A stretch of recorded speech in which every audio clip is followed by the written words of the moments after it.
Bonjour, donc un nouvel outil que j'aimerais que nous utilisions en cours sur plusieurs choses, donc il s'appelle Canva. Donc vous vous rendez sur le compte www.canva.com et comme d'habitude vous pouvez vous inscrire soit avec une adresse mail, soit en vous connectant directement avec Google. Donc moi j'ai déjà créé un compte, donc il suffit que je clique sur s'inscrire avec Google et voilà, j'arrive à mon compte.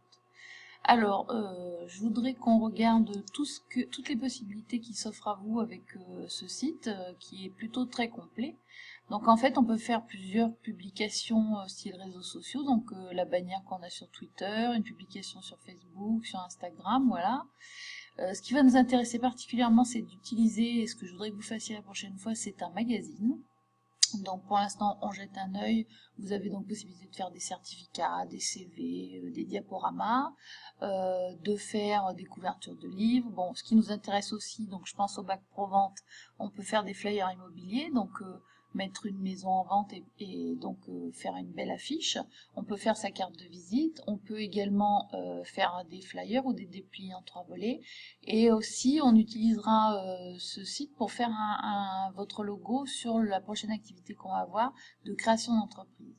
Ensuite, vous avez aussi possibilité de faire des choses sur les événements, donc ça peut être une carte d'invitation pour une animation, par exemple, je pense au bac pro commerce, et tout ce qui est annonce publicitaire, donc faire un rectangle sur une publicité, voilà.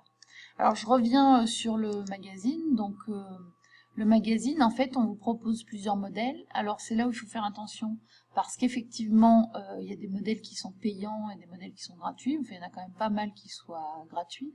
Donc en fait, quand vous êtes dessus, vous voyez, quand il y a un petit dollar comme ça, c'est que c'est payant forcément. Et après, les modèles gratuits, alors on va aller plus bas, je crois. Voilà, par exemple, vous avez Pulse qui est gratuit. Alors si je prends celui-là, donc vous voyez, vous pourriez mettre le titre que vous avez envie de mettre. Et ensuite, imaginons que vous ayez 3 articles dans votre magazine. Donc premier article, les métiers. Ça peut être quels sont les métiers d'avenir. Donc vous irez chercher sur internet quelque chose et vous me le mettrez. Et en haut, vous m'expliquerez qui a fait quoi. Deuxième article, ça peut être sur le droit. Qu'est-ce que le droit? Donc ensuite, on a juste à ajouter une nouvelle page. Et après, c'est à vous de gérer ce que vous voulez mettre. Donc choisir, comme dans PictoChart qu'on a vu un petit peu, choisir un fond.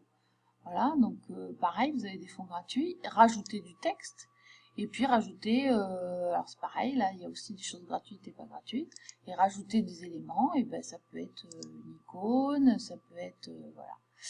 Donc c'est relativement facile à utiliser. Ensuite, il vous suffit de le télécharger. On le télécharge enfin, de façon le mieux, c'est plutôt de faire un PDF quand c'est un magazine. Quand vous ferez après autre chose, ça sera en JPEG ou en PNG. Et donc ensuite, vous le publiez. Donc moi, je pourrais le voir. Voilà. Donc j'espère que ça vous sera utile. Je reviens sur la page d'accueil, comme ça vous pouvez jeter un œil. Donc moi j'ai déjà fait quelques petites créations, on regardera ensemble. Voilà, bon courage à tous.